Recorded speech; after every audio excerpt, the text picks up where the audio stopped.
Hello बच्चों, let's read this question. The question says A radioactive sample emits n beta particle in 2 seconds. In next 2 seconds it emits 0.75 n beta particles. What is the mean life of the sample? तो इस question के अंदर हमें दे रखा है कि एक radio active sample है जो 2 सेकेंड्स के अंदर n बीटा पार्टिकल एमिट करता है और नेक्स्ट 2 सेकेंड्स के अंदर कितने करता है 0.75 n बीटा पार्टिकल्स. तो हमें इसकी मीन लाइफ फाइंड आउट करनी है. बात करते हैं की कंसेप्ट की. की कंसेप्ट की यदि बात की जाए तो की कंसेप्ट इस क्वेश्चन के लिए क्या होगा हमारे पास. की कंसेप्ट फर्स्ट जो की कंसेप्ट हम यूज करने वाले हैं वो हमारे पास हो जाएगा Rutherford Soddy equation. Rutherford Soddy equation. Rutherford Soddy equation हमारे पास क्या होती है. N T is equal N naught e to the power minus lambda T. ये हमारे पास रदरफोर्ड सोडी इक्वेशन रहेगी जहां पे एन टी हमारे पास क्या है, number of active nuclei at time T. Number of active nuclei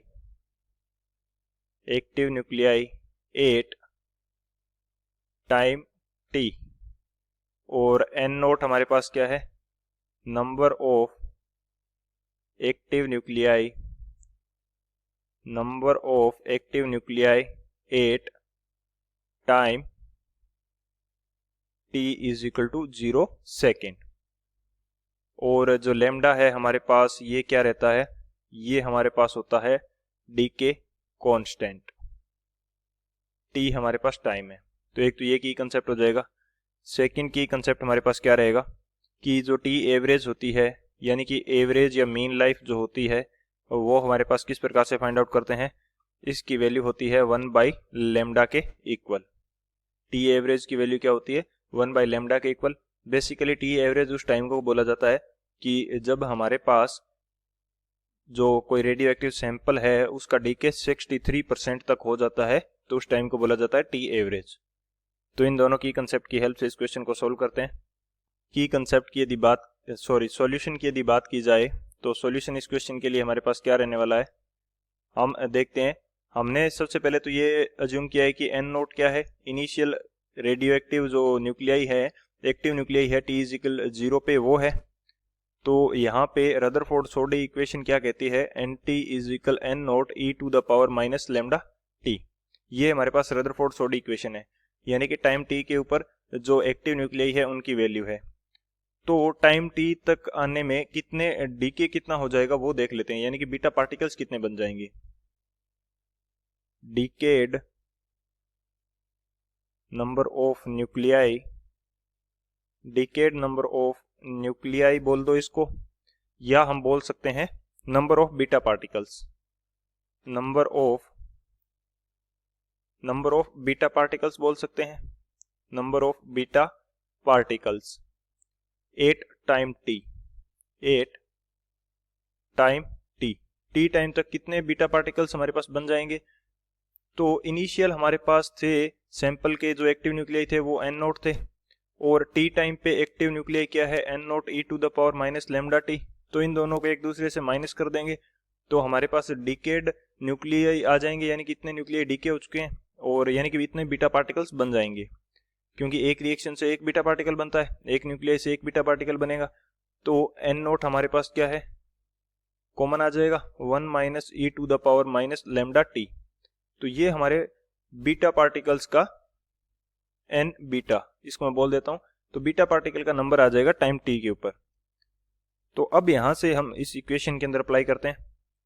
हमें बोल रखा है कि 2 सेकंड्स के अंदर एन बीटा पार्टिकल्स बनते हैं.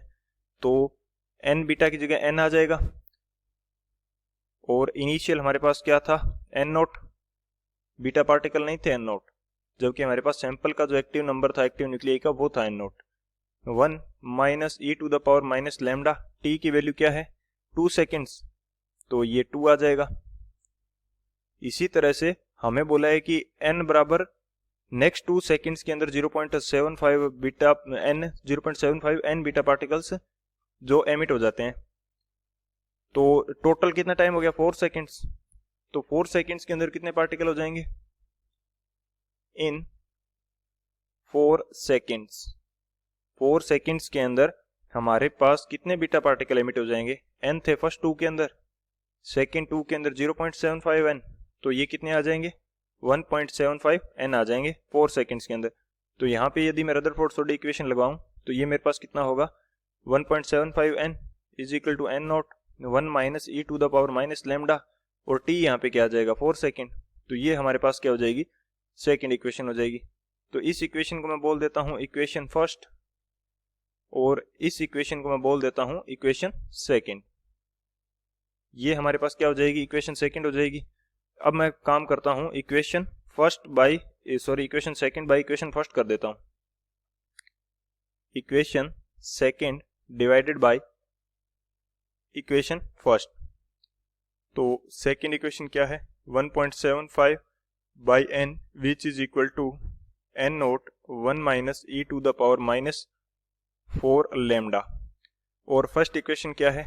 n which is equal to n naught 1 minus e to the power minus 2 lambda. ये हमारे पास इक्वेशन है। तो n से n कैंसिल हो जाएगा, n नोट से n नोट कैंसिल हो जाएगा, और 1.75 को मैं क्या लिख सकता हूँ?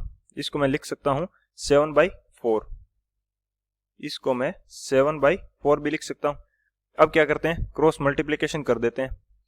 जब क्रॉस मल्टीप्लाई करेंगे तो ये वैल्यू हमारे पास कितनी आएगी? ये हमारे पास आ जाएगा 7 minus 7 e to the power minus 2 lambda which is equal to 4 minus 4 e to the power minus 4 lambda. ये वैल्यू हमारे पास आ जाएगी। तो अब यहां से एक काम करते हैं कि ई टू द पावर मैं एक वैल्यू ले लेता हूं, अज्यूम कर लेता हूं यहाँ पे, let e to the power minus 2 lambda is equal to X. ये मैंने ले ली, लेट अज्यूम कर लिया मैंने, ठीक है। तो यहां से e to the power minus 4 lambda कितना हो जाएगा? ये हो जाएगा एक्स स्क्वेयर। तो इन दोनों की जगह ये वैल्यू पुट कर देता हूं ताकि मेरा जो आंसर है वो आसानी से आ जाए, आंसर आसानी से आ जाए। तो ये इक्वेशन क्या हो जाएगी? जब इसके अंदर वैल्यू पुट कर दूंगा तो मैं, ये इक्वेशन मेरे पास बन जाएगी 7 minus e to the power minus 2 lambda क्या है? एक्स है, which is equal to 4 minus 4 into e to the power minus 4 lambda क्या है? X square. तो इसको थोड़ा सा सोल्व कर लेंगे तो ये वैल्यू हमारे पास क्या आ जाएगी? ये हमारे पास आ जाएगी 4x square minus 7x plus 3 is equal to 0। एक बार चेक कर लेते हैं फिर से कि क्या यही इक्वेशन आएगी हमारे पास? 4x square minus 7x plus 4 plus 3, तो ये इक्वेशन हमारे पास आ जाएगी। अब यहाँ से ये क्या है? बाइनोमियल इक्वेशन है, तो इससे x की वैल्यू फाइंड आउट कर सकते हैं।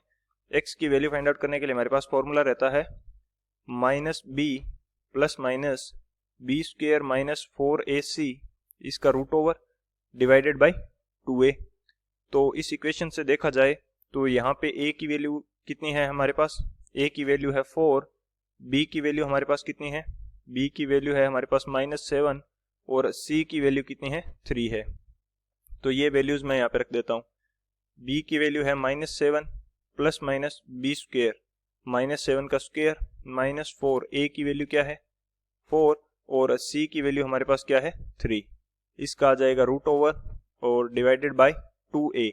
a की वैल्यू हमारे पास क्या है? 4 है। तो जब इसको सॉल्व करेंगे तो ये हमारे पास कितना आएगा? +7 प्लस माइनस 7 का स्क्वायर कितना हो जाएगा? 49 माइनस ये वैल्यू कितनी आ जाएगी? ये वैल्यू हमारे पास आएगी 48। इसका रूट ओवर है डिवाइडेड बाय 8 आ जाएगा। तो x इज इक्वल टू हमारे पास कितना आएगा?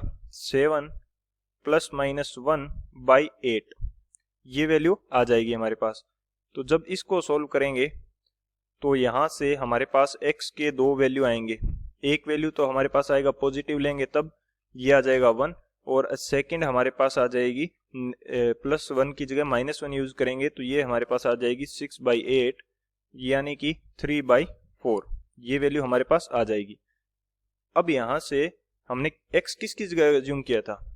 x एज्यूम किया था e to the power -2 lambda, उसकी जगह x यूज किया था, तो x की वैल्यू क्या आ रही है? 1 आ रही है। तो x की वैल्यू 1 होने का यहाँ से मीनिंग क्या है कि लेमडा क्या है, 0 है। यानी कि किसी भी वैल्यू की यदि पावर 0 है तो उसका 1 आएगा। तो लेमडा की वैल्यू 0 नहीं हो सकती। तो यहाँ से x इज इक्वल टू 1 जो है वो हम नहीं लेंगे, x इज इक्वल टू 3/4 हम लेंगे। x इज इक्वल टू 3/4 हम लेंगे। तो ये हमने किसके लिए चुन किया था, e⁻⁻2 लेमडा। इसकी वैल्यू आ गई 3/4। तो अब बोथ साइड में लॉग ले लेता हूँ, लॉग लूंगा तो ये आ जाएगा 2 लेमडा, और यहाँ पे ln क्या आ जाएगा मेरे पास, ln 4/3 आ जाएगा। क्यों? क्योंकि मैंने यहाँ पे अगर मैं 3/4 लॉग ln 3/4 करता तो ये -2 लेमडा होता, तो मैंने इनको पॉजिटिव में चेंज कर लिया। तो ये 2 लेमडा इज इक्वल ln 4/3 आ गया मेरे पास। तो यहाँ से 1 लेमडा की वैल्यू कितनी आएगी, 1 लेमडा की वैल्यू जो है वो मेरे पास आ जाएगी 2/ln 4 माइनस ln 3, क्योंकि ln 4/3 को हम क्या लिख सकते हैं, ln 4 माइनस ln 3। तो 1 लेमडा ही तुम्हारा टी एवरेज होता है। टी एवरेज हमारा क्या आ जाएगा, 2/ln 4 माइनस ln 3। जब इसकी वैल्यू को सॉल्व करेंगे तो ये हमारे पास आंसर कितना निकल के आएगा, 6.96 सेकेंड। टी एवरेज कितनी आएगी, 6.96 सेकेंड हमारे पास इसका फाइनल आंसर आएगा। So T average is equal to 6.96 is the final answer. I hope you understood it well. Best of luck. Thank you.